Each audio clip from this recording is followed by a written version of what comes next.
मित्रों, कलयुग कथा सीरीज में आपका एक बार फिर से स्वागत है।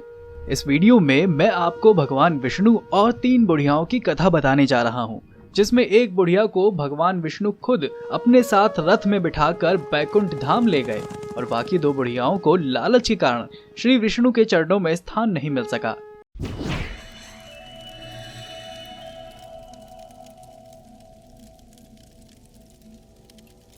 बहुत समय पहले की बात है। एक गांव में एक बूढ़ी महिला अपने परिवार के साथ रहा करती थी। उस बुढ़िया का परिवार सुखी पूर्वक अपना जीवन व्यतीत कर रहा था। प्रभु की कृपा से बूढ़ी अम्मा के पास किसी भी चीज की कोई कमी नहीं थी। उनके बेटे, उनकी बहू उनकी खूब देखभाल किया करते थे। घर के सभी लोग बूढ़ी अम्मा का आदर सम्मान किया करते थे। परंतु इन सब के बाद भी बूढ़ी अम्मा दिन रात भगवान श्री कृष्ण की भक्ति में ही लीन रहा करती थी। अपनी माँ को पूरे दिन श्री कृष्ण की भक्ति में लीन रहता देख एक दिन उनके बेटे ने उनसे पूछ लिया कि अम्मा, जब हमारे पास भगवान का दिया सब कुछ है तो आप हर समय भगवान की भक्ति क्यों करती रहती हो?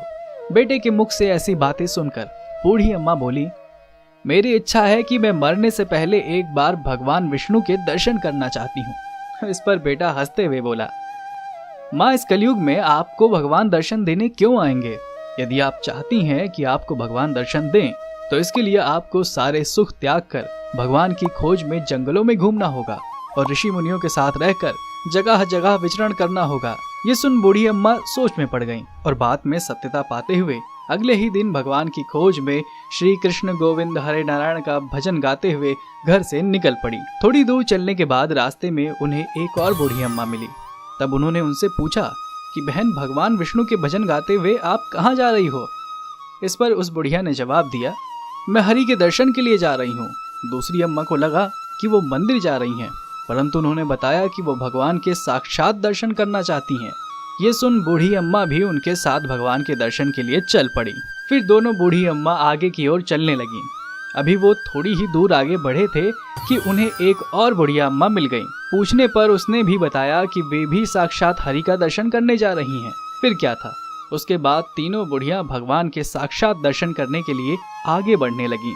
उधर भगवान विष्णु बैकुंठ में बैठे ये सब देख रहे थे। फिर उन्होंने उन तीनों बुढ़ियाओं की परीक्षा लेने का विचार किया और अगले ही पल उन्होंने रास्ते में एक सोने के सिक्के से भरी पोटली गिरा दी। परंतु पहली और दूसरी बुढ़िया उस सोने की पोटली को नजरअंदाज करके आगे बढ़ गईं। परंतु जब तीसरी अम्मा की उस सोने के सिक्कों से भरी पोटली पर नजर पड़ी तो वो प्रसन्नता से उसे लेकर वापस लौट गईं। ये देख भगवान विष्णु मुस्कुराने लगे। फिर बाकी 2 बची बूढ़ी अम्माओं की परीक्षा लेने के लिए भगवान विष्णु ने उनके मार्ग में एक सोने की ईंट गिरा दी, जिसे बिना देखे पहली बूढ़ी अम्मा हरि के भजन में लीन अपने मार्ग में आगे बढ़ती गईं। वहीं दूसरी अम्मा के मन में उस सोने की ईंट को देखकर लालच आ गया और वो खुश हो गई और कहने लगी, प्रभु ने मेरी मनोकामना पूरी कर दी, अब मुझे प्रभु के दर्शन के लिए जाने की आवश्यकता नहीं है। ये कहकर वो अपने घर लौट गईं। लेकिन पहली बुढ़िया अम्मा भगवान का जाप करते हुए आगे बढ़ती गईं। ये देख भगवान विष्णु ने अम्मा को उनके मार्ग से विचलित करने के लिए उनके रास्ते में एक बार फिर से हीरे मोतियों का ढेर लगा दिया, जिसे देख बूढ़ी अम्मा मुस्कुराते हुए बोली, प्रभु, मैं आपका पीछा इतने सस्ते में नहीं छोड़ूंगी, और अपने लक्ष्य की तरफ विष्णु भजन गाते हुए बढ़ती गई।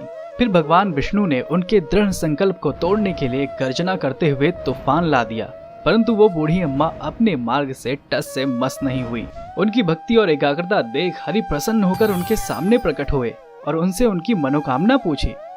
बूढ़ी अम्मा अपने सामने प्रभु को साक्षात देख खुशी से नाचने लगी और फिर बोली, प्रभु, मेरी एक ही कामना थी कि मैं मरने से पहले आपके दर्शन करना चाहती थी और वो मेरी मनोकामना पूरी हो चुकी है। इतना कहकर बूढ़ी अम्मा भगवान विष्णु के चरणों में गिर गईं और उनकी वही मृत्यु हो गई।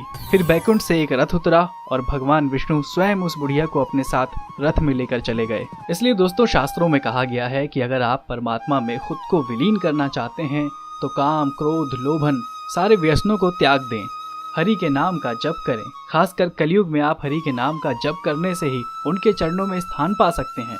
तो दोस्तों, उम्मीद करता हूँ कि आपको ये कथा पसंद आई होगी। अगर आपको पसंद आई हो तो इसे ज्यादा से ज्यादा लाइक करें और शेयर करें। कलयुग की ये कथा यही समाप्त हुई। हम जल्द ही हाजिर होंगे ऐसी ही एक और कथा लेकर। तब तक के लिए हमें इजाजत दें। आपका बहुत बहुत शुक्रिया।